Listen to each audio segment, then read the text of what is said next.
Hello everyone. Today I'm gonna talking about the late fusion technique. In the previous video, I was talking about the early and intermediate fusion technique. Today I'm gonna talk about the late fusion technique and the mixed fusion technique. I'm Said Farzi.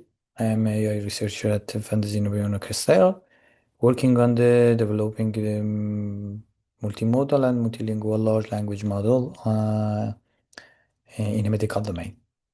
Of course, if you have a multimodal problem, you need the fusion technique.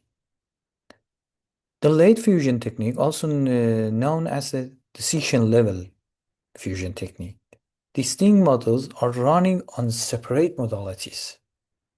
Prediction from each model are merged via the aggregation function and auxiliary method. Let me go through that and elaborate it for you by this diagram. This diagram helps me in describe this uh, sophisticated method better.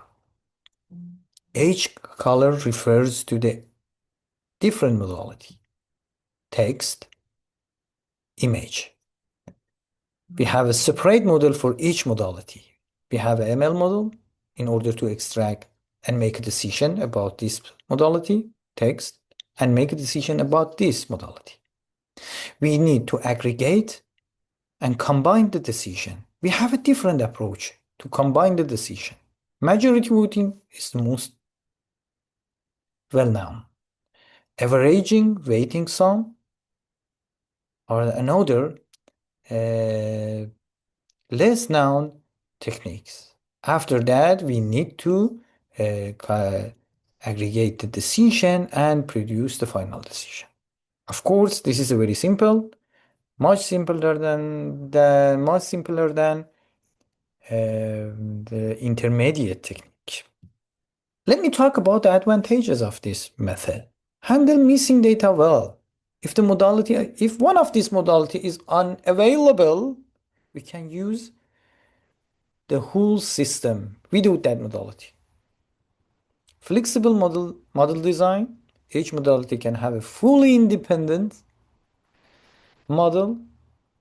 Leverage pre-trained model. Of course, we can use the CLIP constructive language image pre-training or other technique. Challenges of the technique: no integration model. Of course, we cannot integrate and model the really complicated patterns between the modalities. Potential information loss. Fusing only at the prediction level means missing finer multimodal correlation. Of course, optimal combination is non-trivial. Deciding how to merge the prediction, how to choose the one of these technique, including majority voting, weighted sum, is a little bit difficult and needs to be careful in this regard. But regarding to the advantages and disadvantages of this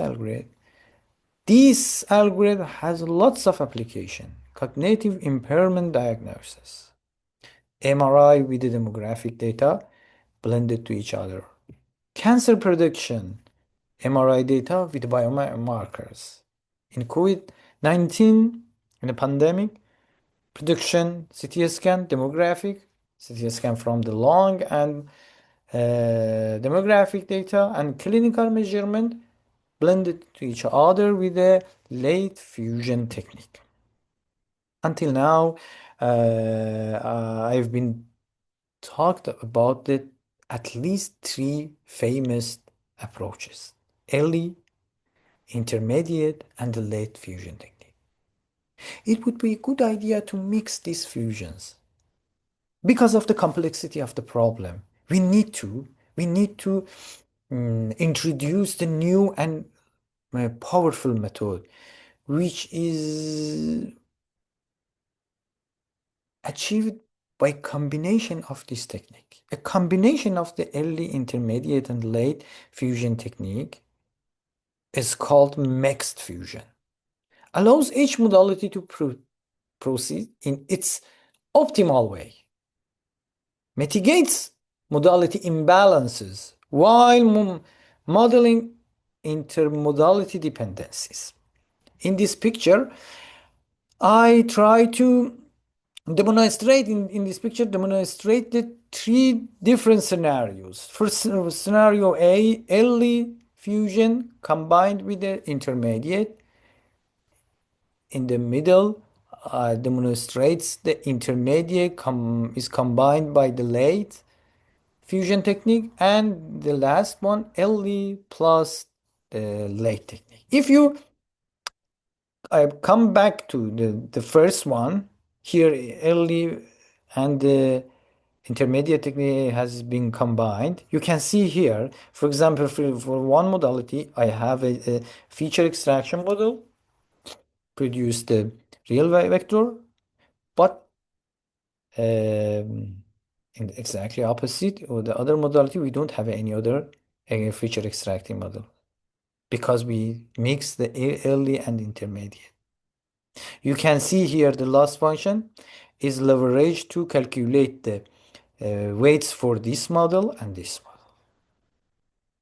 Of course, the updating the weights is very important in the learning of the machine learning algorithm.